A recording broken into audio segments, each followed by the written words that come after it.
আমার নাম রোহন। আমি আমার পরিবারের সাথে চান্দিপুর গ্রামে থাকতাম। আমার গ্রামটা ছিল ভীষণ সুন্দর, আর সেখানে আমার কোনো কিছুর অভাব বা সমস্যা ছিল না। আমার দাদা দাদি থাকতেন অন্য এক গ্রামে, যার নাম সুরুরপুর। তারা প্রতি মাসে আমাদের সাথে দেখা করতে আসতেন। একদিন তারা আসতেই আমি দৌড়ে গিয়ে দাদাকে জড়িয়ে ধরলাম। দাদা জানি দাদিমণি,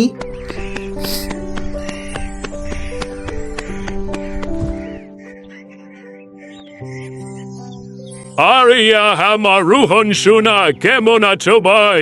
আমি খুব ভালো আছি দাদা, তোমরা কেমন আছো? বেঁচে থাকো ভাই, আমরাও ভালো আছি। তারা অনেকক্ষণ ধরে আমার আর বাবা মায়ের সাথে গল্প করলেন, আর আমি এবারও দাদাকে সে একই প্রশ্ন করলাম, যা আমি প্রতিবারই করে থাকি।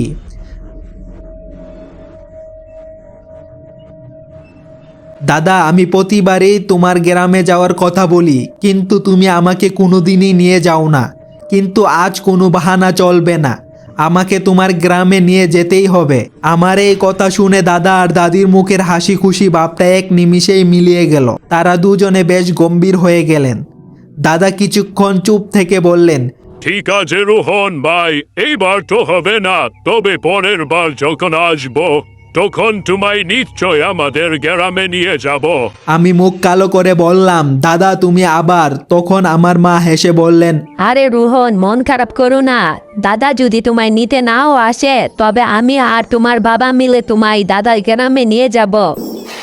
কথা মতোই কাজ হলো। পরের মাসে দাদা আমাকে নিতে এলেন এবং আমি তার সাথে সুরুরপুর গ্রামে চলে এলাম। গ্রামটা সত্যিই দারুণ ছিল। সারাদিন দাদা আমাকে পুরো গ্রাম ঘুরিয়ে দেখালেন। বিকেলের দিকে আমি দাদাকে বললাম, দাদা তুমি তো আমাকে পুরো গ্রাম দেখালে, কিন্তু জঙ্গলটা তো দেখালে না। চলো না একটু জঙ্গল থেকে ঘুরে আসি। জঙ্গল নামটা শোনা মাত্রই দাদা আর দাদির মুখের রং যেন চটে গেল। দাদা তাড়াহুড়ো করে বললেন, আরে ভাই, জঙ্গল আর দেখায় কি আছে? সব গ্রামের জঙ্গল তো একই রকম হয়, সেই গাছপালা ঝোপঝাপ। তোমার গ্রামের জঙ্গল যেমন, এটাও ঠিক তেমনি। দাদা কেন আমাকে জঙ্গলে নিয়ে যেতে বারণ করছেন, সেই রহস্যটা আমার মাথায় কিছুতেই ঢুকছিল না। সেদিন রাতে আমরা সবাই উঠোনে খাটিয়া পেতে ঘুমাচ্ছিলাম। রাত যখন আনুমানিক 12:30, হঠাৎ আমার কানে একটা অদ্ভুত গলার আওয়াজ ভেসে এলো। রোহন, ও রোহন! আওয়াজটা শুনে আমি ধরফর করে উঠে বসলাম। চারদিকে চোখ ঘুরিয়ে দেখলাম, কিন্তু আশেপাশে কেউ ছিল না। তখনই আবার সেই আওয়াজ এলো, রোহন, এদিকে এসো, আমি এখানে আছি। আমি নামলাম এবং দাদাকে ডাকতে যাব, ঠিক তখনই সেই আওয়াজ আবার ফিস ফিস করে বলে উঠল, রোহন, যদি কাউকে জাগাও তবে আমি চলে যাব। তোমার জঙ্গল ঘোরার খুব শখ ছিল না? চলো আমি তোমাকে জঙ্গল ঘুরিয়ে দেখাবো। কথা শুনে আমার মনে এক অদ্ভুত আনন্দ হলো। আওয়াজটা আবার বলল, রোহন, তুমি আমার কণ্ঠস্বর লক্ষ্য করে এগিয়ে এসো, আমি জঙ্গলের দিকে আছি। আমি আর কিছু না ভেবে সেই অজানা কণ্ঠের পিছু পিছু জঙ্গলের দিকে রওনা হলাম। কিন্তু অদ্ভুত ব্যাপার হলো, আমি যত সামনের দিকে এগোচ্ছিলাম সেই আওয়াজটা যেন তত দূরে চলে যাচ্ছিল। এসো রোহন, তুমি আমার খুব কাছে চলে এসেছো। আমি প্রায় জঙ্গলের সীমানায় পৌঁছে গেছি।